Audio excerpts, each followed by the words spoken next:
Okay, great. We are live. In fact, we are all alive, all six of us. Hopefully, everybody that is watching is alive and well also. We're excited to be here today. We have some new faces and a great topic that if we, as property management business owners, if we do a better job of onboarding our remote team members, we'll see so much, so many benefits. So today we're going to be talking about how to successfully onboard your remote team members in the first 90 days. We'll get into some best practices and some questions for the team. But first, about the team, I wanted to introduce everybody. If you don't know our team, we have Michelle Ortega, who everyone probably knows. She's our RTM direct manager, and Michelle is usually on these Facebook Lives with Delia and Ellie.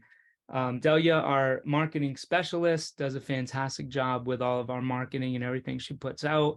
The entire team always exceeding expectations. Really love working with these ladies. And Ellie, of course, one of our recruiters. You guys have seen some new faces who you all may not see very often. We have Jen, who's our recruiting manager, and we have Alice, who is another recruiter of ours. So we really wanted to share more on the side of how remote team members are affected by good onboarding or a negative onboarding experience. I know we have some announcements. So first, I want to kick that over to you, Michelle. Thank you, Jay. Yes, so the first thing is that, as some of you might know, the exchange rate in Mexico, so the Mexican peso to US dollars has changed a lot over the past couple of maybe 2 months or 1 month. So I just wanted to know, some clients out there have been asking about it. How should we approach it and that kind of stuff. So I wanted to make everyone aware of this. You have remote team members in Mexico. It used to be, probably when you hire them, it used to be $1 was 19 Mexican pesos. Right now it's about 17.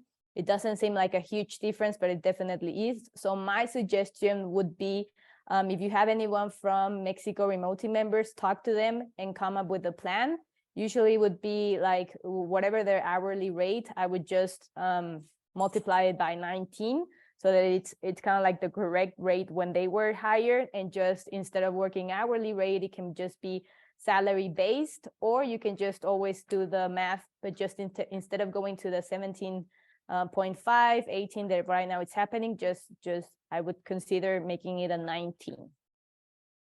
So that's it for the exchange rate. And then Jennifer has some really good news for us. So Jennifer.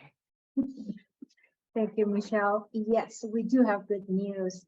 We are launching really soon on some of our courses that were specifically built for remote team members. And I am really happy because I'm the one that it's been behind this project, because I thought that it's very important for people that doesn't have much experience in property management, or none at all, to at least develop their skills in very specific areas.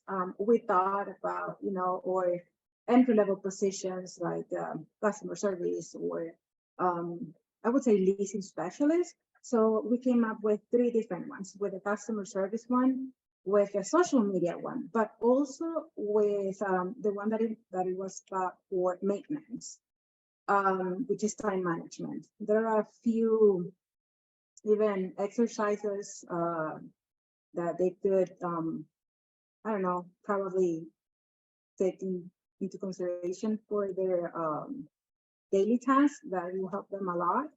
So we're very excited that this is happening, because it will give our applicants a bigger chance to get hired right away, because they will be, be skilled in very specific areas that I know you guys would very helpful.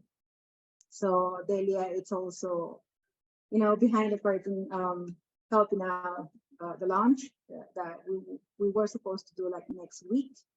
So yeah, I really hope that this is helpful for the property management industry, because it was bad to remote team members, but also clients. So, yay. Thanks, Jennifer. And thanks, team, for all your hard work on putting that together. And what that means for you all as property managers is that we're constantly investing our time and resources into making sure that the remote team members that we place are, acclimated into property management, are highly trained. We're always trying to make sure that we place the best possible candidates. And that's what this certification course is for. It's for the remote team members. And essentially what that means for you is that we are going to be continuing to provide you high quality candidates and also elevating our game to do an even better job. So get better. That's what we're all about. Awesome. So let's dig into the topic here, how to successfully onboard a remote team member in the first 90 days. A couple facts first. Number one, according to Glassdoor, a survey, great onboarding can improve employee retention by 82%. Now, I know that we all know this, and we all know how important employee onboarding is, but it affects remote team members much differently, and that's what we're going to be going into today. And then also, it's a fact that employees are 2 times more likely to look for other job opportunities, which I know Jen will talk about a little bit more later, if they've had a negative onboarding experience. And this happens, especially since many people in the property management industry are still kind of new to working with remote team members. And even if not, onboarding a regular team member is not always something that we have planned out. So this will help both onboarding your local remote team members and your local team members and your remote team members. Some of the dangers of not having a good onboarding experience, immediate feel is employee turnover. Obviously, that's a huge revenue, a huge profit suck for us when we have to replace team members as a property management company, right? Turnover is significant on our bottom line. Reduce productivity, which you may or may not feel upfront, but if a team member is not engaging and not productive, then that's going to affect your culture. These things can lead to damaged reputation, reduced growth and productivity, loss of competitive edge, non-compliance. So obviously there's a bunch of factors, and the first 90 days, just like with any client that you onboard, is so important to get right. So let's go into some of those best practices. And Michelle, I want to start with you on maybe a high level of what a good onboarding plan looks like, and maybe even a specific example that you could think of. Yes. So, well, the best thing is to kind of like come up with a plan, which is going to be like before, during, and after. So before preparing for the new employee, it would be something to let you kind of like prepare the whole company. It's really nice when everyone knows what's going on. It creates great company culture, and it's just going to be it's going to be better for the new team member if everyone welcomes them. That's one thing, like let your whole team know that you're going to have someone new in the company. Also, like when you start with them before, make sure that you create all their credentials and their logins, anything that they need to know. That's also going to be really, really helpful for them. They know they have the tools. Sometimes some companies even have like who's going to be the best point of contact with if they have any questions, who can they really have a backup with. So that's another thing that you can definitely do. So prepare all of that beforehand. Let me see, what else am I missing? I would also create a link. So let's say they're going to start Monday and it's Fridays. Just let them know, hey, we're going to start the day off by welcoming you. It's going to be our meeting. So just create a Zoom link, Google Meet, whatever you need, and you can start your day like that. And that way you can let them know hi, present everyone in the office. I remember when I first started my onboarding with one of the companies a long time ago with in property management, they were really nice because my boss at that time actually got the computer and was going through everyone like, hey, this is this one, blah, blah, blah. So I thought that was really nice. So just prepare before and then just come up with a plan during. So then you make sure that it's a little bit more successful. Does anyone have any other things they want to add on the before? Well, just supporting what you just said, Michelle, I think that clear expectations, set the clear expectations since the beginning. It's very important, as you said. The clients, well, I think that it's a teamwork that they need to do to prepare the training path. Probably not call it like trainee, but it's like the path that a remote team member will go for. I was thinking about also on trying to find out inside of the company for a skill transfer person. So this a coworker will be able to help also the remote team member to transmit and also make the difference with the onboarding process and learn from them. Make like kind of shadowing sessions or side-by-side session could be virtually, yes, we could be done. And I think that will expedite as well also the process for the RTMs. Yes. And I would like to add something. Remember that this is like any other job. It is like exciting to start something new, but at the same time, you're like a little bit afraid that something goes wrong, right? So if you provide clear expectations, you're avoiding them to feel anxious that, so now what? Should I call someone? Should I email someone? Like, should I don't know, do something else? Just try to, like in advance, if it's possible Friday, just to send a welcome email, like just a reminder, a friendly reminder that you're going to be starting training on Monday or that your onboarding starts on Monday, so they know what to expect even from day one. That's very, very important. And I would like to to empathize on this, that we will hopefully be hiring people from different countries, and remember that whatever they do in their home country might be different than for myself or for you as well. So just telling them in advance what will probably happen on the first day will have a really big impact in their experience with you. Yeah. That's Thanks a really good tip, Jenny. And I just want to say also that having a lot of questions at the beginning as a remote team member, that happened to me as well at the beginning. I remember that Jennifer was helping me a lot since the beginning. He was teaching me like how to do this and that, and then and I learned very quick. However, I still have more questions, but I already trust that Jennifer will be there for me to help me in any question in the chat or in the email that we use for communication. That was a really good onboarding process that we have. So I think that having all those cases together will make a very huge impact, as Jenny said. And by the way, so Jennifer onboarded Ellie at our company. So so that's part of that experience. I like how we transitioned into empathy, you know, putting yourself in the shoes of the remote team member. Love to hear from the recruitment team on what is a remote team member feeling when they first start working for the property management company, and what's important for the remote team member. Yeah, I would like to add something from like kind of the RTM perspective that I consider is very important and it really makes the difference, is that okay, besides letting them know and setting the right expectations so they know how their first day or first week is gonna be, I can say that I had like the two worlds. I remember one of the companies I worked with before, I joined the first day to the meeting and I was waiting there like around 10 minutes or something because they were preparing at that moment all the paperwork and kind of sort of way to say it.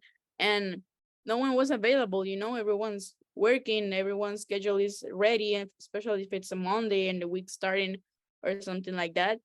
And I was like, okay, maybe it's not that important for them that I'm joining the team today, and that really sucks. I mean, you can tell the difference. And then I went join Betterhood team. I knew what my first week would look like. I remember AG making sure and Jen making sure to text me, to send me things through LinkedIn, through my email, through everything. And I was like, okay, so this is important. It's not like I consciously think I'm important for them. I just feel it. Like it's in the back of your head. So I consider that's a main highlight for you guys to know, in case you're wondering how much attention you should pay to the before, especially the during and the after are important as well. But just to leave that perspective in there, that we can really tell the difference when that's ready. Yeah. And Alice? whenever you are a new team member, you are wondering if this is the right company I should work for. So I remember that I even got an email from Matt, and he joined to have a meeting with me in my first day. And I was like, Matt should be like really busy, but he made the time to meet with me, and Alex did as well. And I met the whole team, and I thought that, yeah, this is the right place to work. And also, Jennifer empowered me to say things. If something is not working right, you should tell us. You are like the new member right here. So I felt like, yeah, I can do a lot of things. I'm learning new things, but I'm also teaching them new things. So that's really important. And that will make you like to have like a better perspective of this is the right place that I should be working with. Yeah. Yeah, I like hearing that, Alice, especially about having a fresh set of eyes. Being the new team member, you're able to identify gaps that you might see in the company, or even in the onboarding process. So that's great. Does anyone here, well, I'm gonna ask that differently. Who on here has a good example of like a specific example of onboarding in a property management company, and one or two of the first steps that are making that company successful?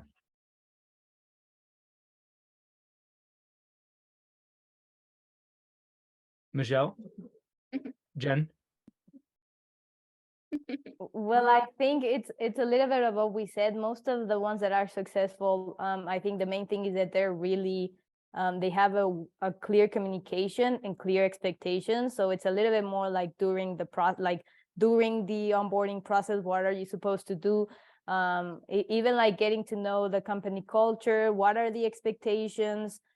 Doing a check-in, so make sure that at the end of the week you do a check-in with that person, see if they have all the tools that they need. Are they having clear expectations? Because that's one of the issues that we see the most. Like they don't know what they're doing because there's not that communication. So I would say the specific plan that most companies have that do work is that they have a lot of communication. They schedule their meetings before. So for example, you have your email, you go in there, you see all your logins, they have the schedule of their week. So if they're going to meet with the company owner, whoever's going to be training them, they already have the meetings in their calendar, like the Google Meet or Loom, whatever they need. And then they already schedule the one-on-one at the end of the week. And those company owners have a 30, 60, and 90-day plan to make sure that they're successfully in the company. So 30 days, okay, my expectations for them is during these 30 days, they have to achieve this. So for example, if we're talking about maintenance, they're going to know the vendors, they're going to know the area and that kind of stuff. So the first 30 days, they're going to be shadowing someone who was the maintenance person before, or who's going to be training them or working with them. So they're going to be listening to the calls, shadowing, taking notes, recording a lot of videos so that they don't have to repeat the same question or answer over and over. And then their plan for the 60 days. So now they're 60 days in, they should be a little bit more self-sufficient. Then our plan, the 60 days, is that they're going to start taking calls, they're going to be assigning vendors and that kind of stuff. So just what I see successful is that they actually plan for those first 90 days. In terms of the task, in terms of getting to know the team, getting to know the company culture, Just like Alice mentioned, it's really nice when you're able to meet with the owner. And then, you know, they're new to your company. So I know successful companies let them know what are their core values, their mission and vision, expectations. So when you do have a plan, I would say that's the best plan, having a plan.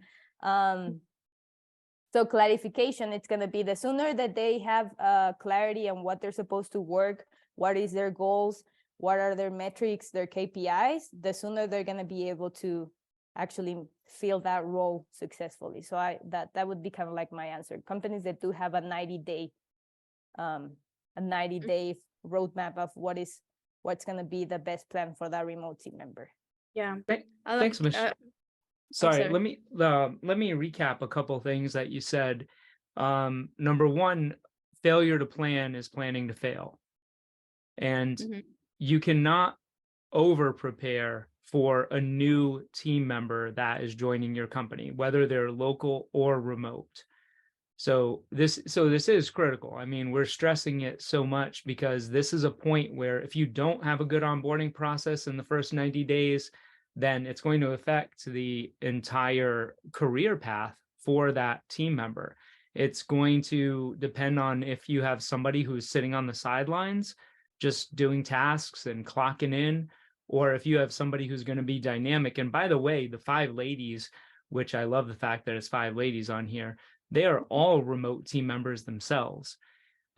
Very impressive, you know, women in their own countries, or even if they were living locally. So for us, it has, you know, the fact that they live remote has no impact on us in the way that we do business. But yeah, so failure to plan is planning to fail. 30, 60, 90s in advance. I like that, Michelle.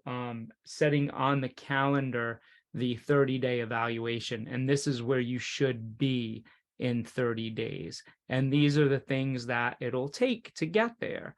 And then 60 days and 90 days. I like it that you recommend having those in advance.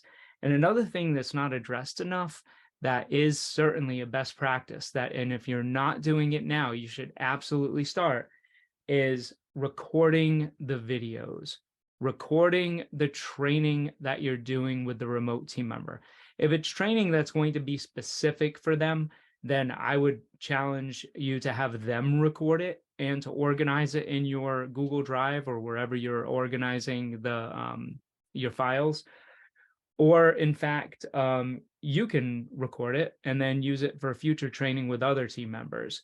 But either way, there's no point in repeating something twice if it's been recorded.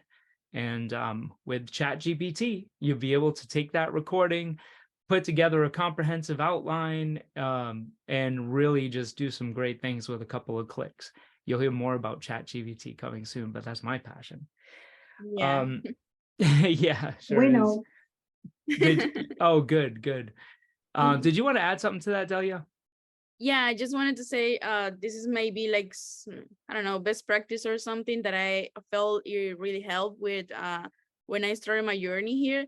I remember with you, Jay, specifically, we created together our first 90 days plan.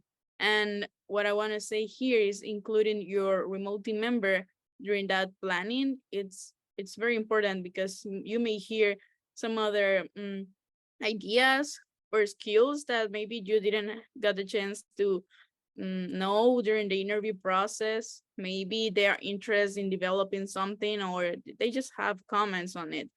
So sometimes you may get surprised, or sometimes they're gonna tell you, okay, I think maybe it's too soon to jump into that, and that I think that's valid too. So included in the RTM during the planning, I'll say it's a good tip for this process. Yeah, that's great. And my go-to in the past and where I've seen success is having the remote team member set their own expectations of where they think they should be in the 30, 60, 90. So doing that in addition can be utilized, or even just having a self-evaluation for your 30, 60, 90-day evaluations with your remote team member, or any team member for that matter. Have them fill in their own, where do they feel that they are? What do they think needs to be improved for them or in the process of their onboarding? That's just mutual exchange feedback. So it's important and good for the communication.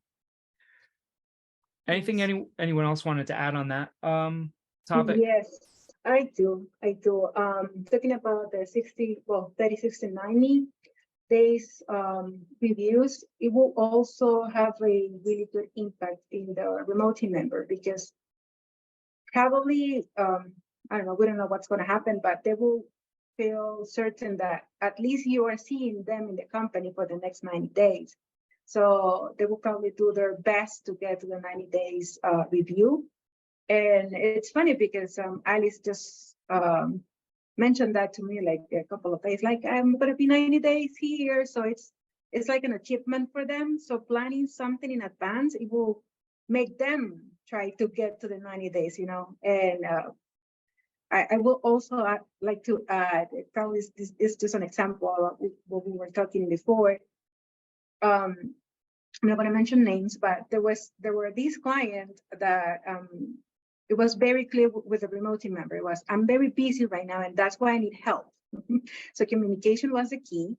And the remote team member had the check-in with me, because we also do check-ins. And he was very like, no, she said that the first week, I just need to review everything, just get, acquaintance to the processes. And then we're going to have our first check-in, like the formal one, and then plan for the rest of the month. So I was a little bit scared at the beginning, because I thought that it wasn't something very clear, but what worked, it was giving clear expectations to him, and everything went really, really good.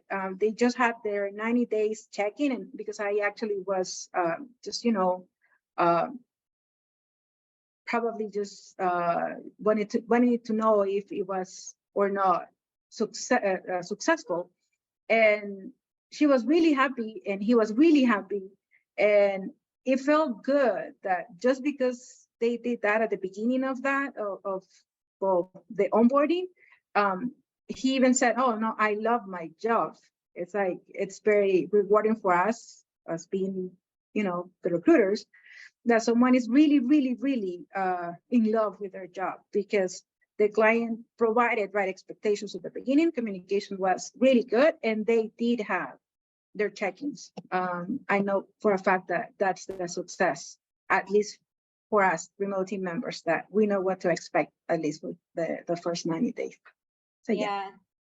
Totally agree with that. And also adding a little bit about what Jay was saying about the feedback sessions. I think that also it's very important to know the people that you are working with, making sure that the RTM is very open to feedback, very open to listen to feedback, and also taking into account for the next session and for the next work as well. I think that having a feedback session will help also the client, the company, and the remote team members, so they will be able to improve little by little. More for the ones that it's something very new for them in a property management field, but they will learn. They will learn in a proper way, in a timely manner. I think that's a good thing too. Cool. Sounds good. Thanks for chiming in on that, ladies. And I saw something on our list about best practices, which was assigning a dedicated onboarding buddy or mentor, which is something that I had not thought of. And I'd love to hear more about that, and maybe even an example of what that looks like. I am the onboarding specialist, Jay. How come that you haven't heard about that? No, and it's funny because I do believe that it is very important to have at least someone that that you can approach if something happens. I would like to hear more opinions, but I give myself that title, like onboarding specialist, because I think that makes you want to stay in the company if you know someone since the beginning, even though, well, I haven't worked directly with Delia, but I did somehow do the onboarding with her because I wanted her to feel comfortable with the company and the team. So it's like something happens, yeah, ask Jen. So I don't know. I think that Yeah. it's a really good option to have someone just. And I think that it maybe helps to have somebody playing a similar role that the ones the new hire is taking. For example, I knew that I could ask, or maybe I just felt more comfortable asking Jen, not just because she's in the Salvador and I'm in Nicaragua and some things work similar. We're on the same time zone. Maybe bank institutions are similar because, for example, when I had my first week or something, a question about, hey, how do you do this with the app where we receive or payment or something similar to the payment? And I knew that I could ask her because she will understand like in a pretty similar way to mine my concern. Or sometimes it'll be like, hey, how do you think this should work? Hey, who do you think I should approach first for this thing that I have in mind? And then it's not like, I mean, it happens, she happens to be like in recruitment plus the onboarding body, but it could be anyone from any other department. Like it could have been AG or Michelle, I don't know. It's just that person that you connect at the beginning with and has the chance to better explain everything because I feel that she has a more general vision of how everything is working, and also she onboards other RTMs for our clients. So yeah, that Sure. made me feel very comfortable. Yeah, at the beginning. No, Good, that's great. It leads me to another question. I think Michelle, this might be good one for you. What does successful onboarding look like for a small property management company? Someone who doesn't, who might be a solopreneur and doesn't even have a buddy or a mentor to assign, and they're super busy themselves. That's why they hired someone. Then I would say just kind of like what Jennifer mentioned, let them know their expectations. Also let them know kind of like your style, you know, you can let them know I don't micromanage, but I expect you to be doing this, and have a communication channel. That's really important because going back and forth on email, and then you're also working on your email, talking to clients, or maybe answering the emails from that person if you're like an executive assistant. So just having a communication channel is always helpful. That way it doesn't have to be a call. It can be like, hey, this is not urgent, but whenever you see your phone, can you help me out with this? So I would recommend something like that. If you have Google, you can use the Google chat. You can download Slack. I know some company owners, when they have a lot of remote team members, they download WhatsApp, but I would say it's not necessarily. Just use Slack and it's good. And just give them clear expectations. If you're going to be really involved, or if you don't have the time, then just let them know what they're going to be. It's always the same expectations, and let them know how they can be successful. And then just doing those check-ins, like even if you don't have the time, try to make them and be like, just so that you know that they're happy and that they're understanding, because sometimes they might be like, they know you're busy and it's only you, so they might not feel that comfortable asking. So just let them know that there's open communication, and that's going to be really helpful.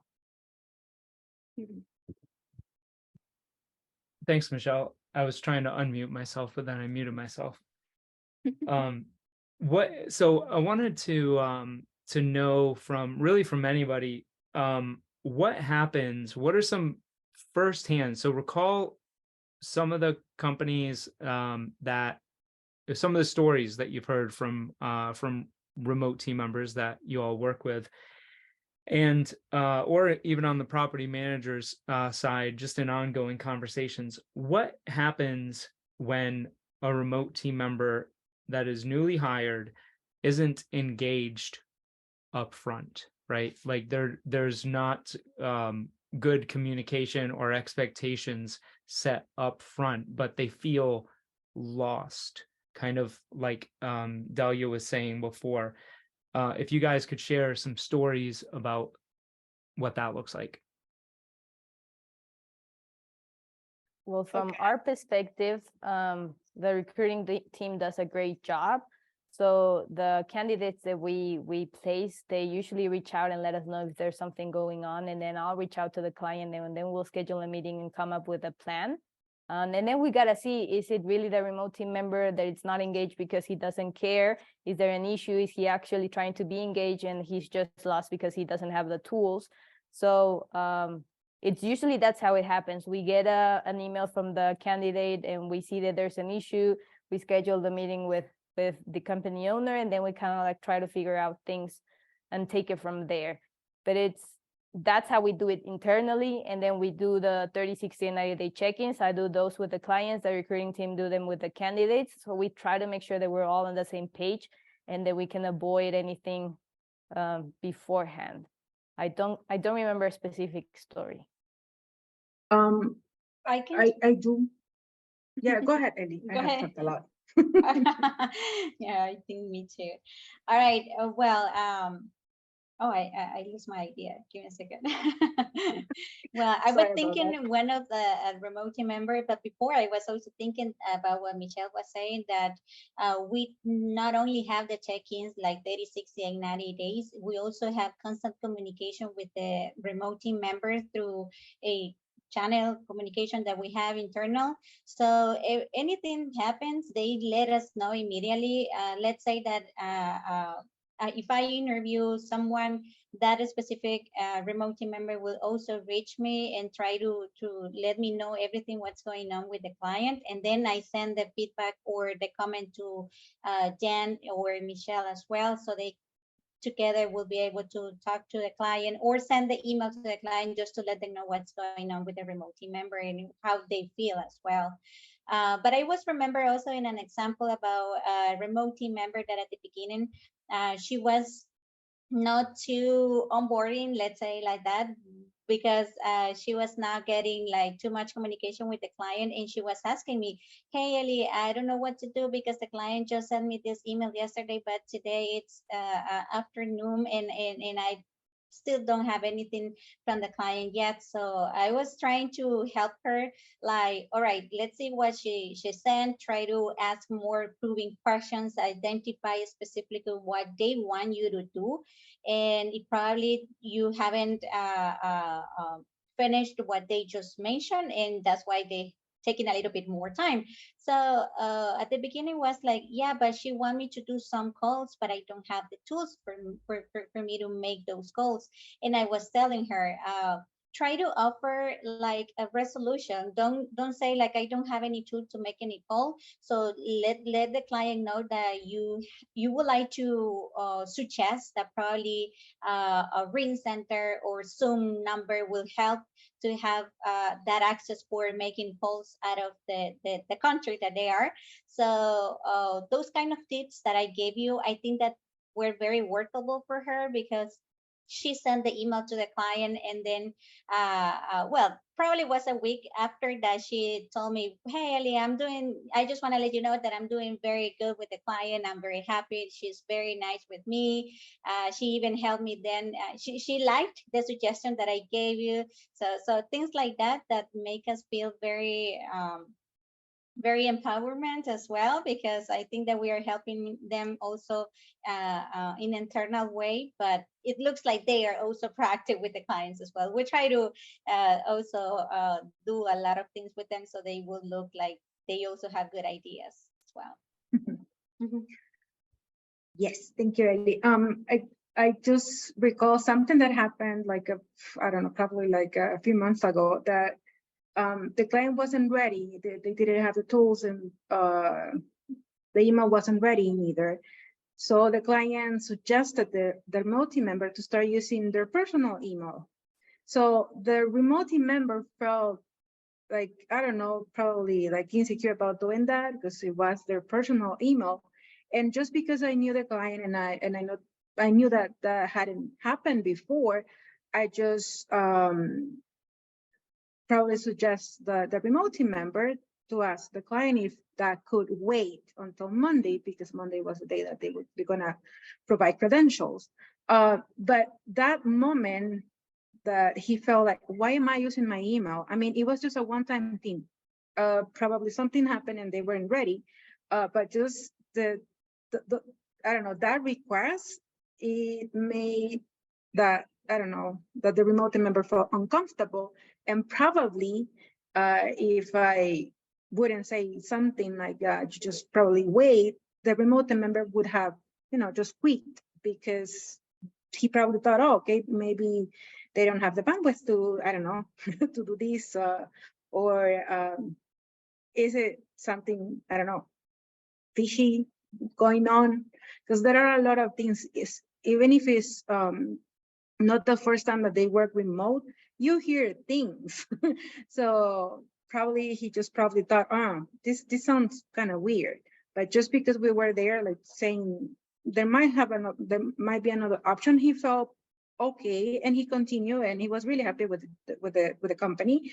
But just we go again to the just having not that good communication with them could have a negative impact as well. They could think that, I don't know, it's not going to be a long-term thing, or maybe that you will decide later on that they don't need a remote member or something. So just providing right expectations and have good communication could avoid those negative thoughts in the RTM side. Yeah. Yep, I agree. Effective communication is the foundation of any successful relationship. Yeah. Learned that from my wife, and then my kids, and then my clients.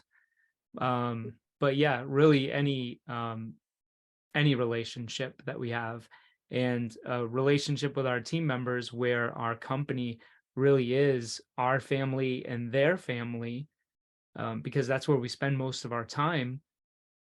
And that's really the culture that we see with a lot of the companies that we work with.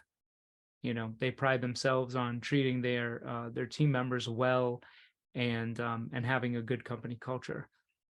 So some of the things that we talked about here is that are key best practices are comprehensive a good onboarding plan, right? So failure to plan is planning to fail. Clear expectations, and doing that in the way of 30, 60, 90-day expectations, being prepared, giving access to necessary tools and resources, which Michelle had mentioned, when you're preparing for your remote team member, documenting which logins, what they're going to need to log into, and what they're going to need to know, what tools that they're going to be using, and who and what are the resources. And sometimes those resources are in the way of a buddy or a mentor.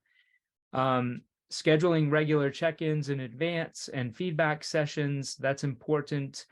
Offering comprehensive training.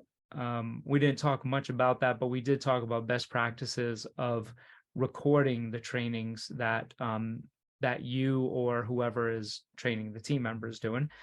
Collaboration and team buy-in, ongoing learning and development, regular performance reviews, regular communication. These are all best onboarding practices.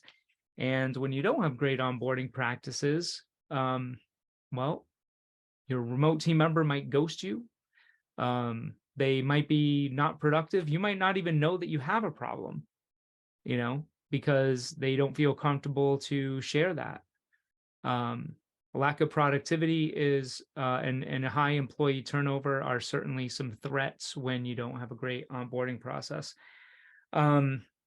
So yeah, I wanted to wrap up and thank you, ladies, for taking time out of your busy day to be on here and share. Thank you guys for showing up and being part of this chat. If you all have any questions, you can drop them in the comments from this post, and we'll be sure to get back to you. Or if you want to reach out, you can just send me an email at jay@betterwho.com, Jay. And if you don't know me, I forgot to introduce myself. I'm I know I'm it's probably because I do that. One of our remote team members who's not with us anymore, I think for the first 90 days of working together, and I was onboarding her because she was part of the team that I work with. She didn't even know I was one of the owners of the company. I later found out. And I was like for the first 90 days. So super interesting. Anyway, I'm one of the owners of the company, and marketing, coaching, consulting, those are the areas that I specialize in. So yeah, shoot me an email if you have any questions, or drop them in the comments. Thank you guys for coming by, and we will you'll hear more from us on our next live. Great. Thank you, Thank Jay. you. Thank you. Thank you.